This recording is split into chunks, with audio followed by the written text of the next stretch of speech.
At the very least, we should all be following developments in hydroxychloroquine's use with interest and measured hope. Why wouldn't we be? Well, here's why. Donald Trump is for it. Several days ago, the president expressed confidence in hydroxychloroquine as a treatment for the epidemic.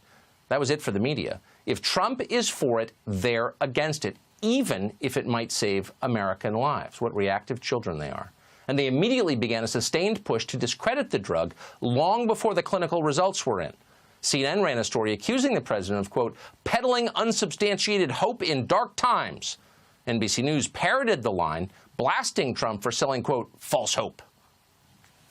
Is it possible that your impulse to put a positive spin on things may be giving Americans a false sense of hope? No, I don't think so. Misrepresenting the preparedness right now. No, I don't think so. I think that I think it's got the not yet approved drug. Such a lovely question.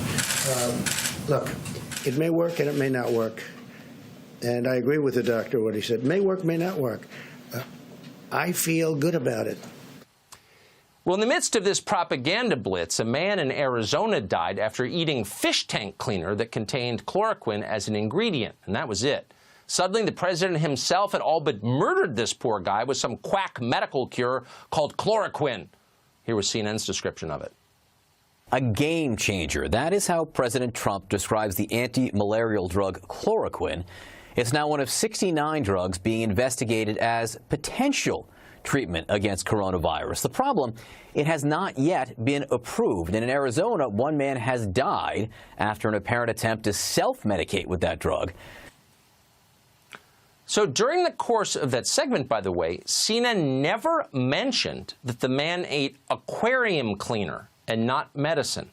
They lied about the substantial, in fact, the central facts of what happened because they thought it might advance a political agenda.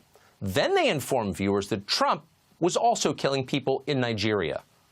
John, after President Trump touted the use of chloroquine as a possible treatment for COVID-19, 3 Nigerians have overdosed from that drug, according to Nigerian health officials. Now, keep in mind, this isn't a tax bill they're lying about. It's a potentially life-saving medicine that we are desperately trying to evaluate in the middle of a global pandemic. And it's not just CNN that's doing it. Consider this Bloomberg News story from last night. Quote, chloroquine no better than regular coronavirus care, study finds.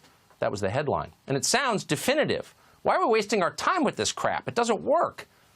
But take a look at the details inside the piece. The story turns out to be based on an article in the Journal of Zhejiang University in China. The Chinese study in the article considered a total of just 15 patients, 15, who'd been given chloroquine.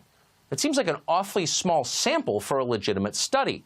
And in fact, the story does concede that it was. Quote, the results of the study weren't statistically significant. Researchers concluded that additional studies using larger numbers of patients are needed. In other words, the story doesn't really tell us anything. So why is Bloomberg News writing about it? Later in the story, we learn that in contrast to the protocol in that tiny Chinese study, doctors here in the West are administering hydroxychloroquine with antibiotics. And that combination, the two of them, hydroxychloroquine and antibiotics, appears to be effective. And that raises the same question once again. What exactly is the point of Bloomberg's so-called news story? The way the Chinese used the drug had nothing to do with the way we are using it here. The study is irrelevant. Writing about it doesn't illuminate anything. It misleads. That's the point. They're manipulating you. This is what happens when science becomes political. Suddenly people start lying, and you can't trust anything you hear. That's a very dangerous thing to do at a moment like this. The truth is essential. Just yesterday, the governor of Nevada, Steve Sisolak, issued an emergency order that banned doctors in his state from prescribing hydroxychloroquine as a treatment for coronavirus unless it's administered in a hospital setting. Now, Sisolak is a politician. He's not a doctor. But he didn't hesitate to pronounce the drug, quote, unproven as a treatment for coronavirus. Well, that's true as a technical matter. But doctors prescribe medicines in new ways all the time. It's called off-label usage. It's legal and very common in places where Democratic governors don't decide to micromanage the details of medical care. So why did Sisolak do this?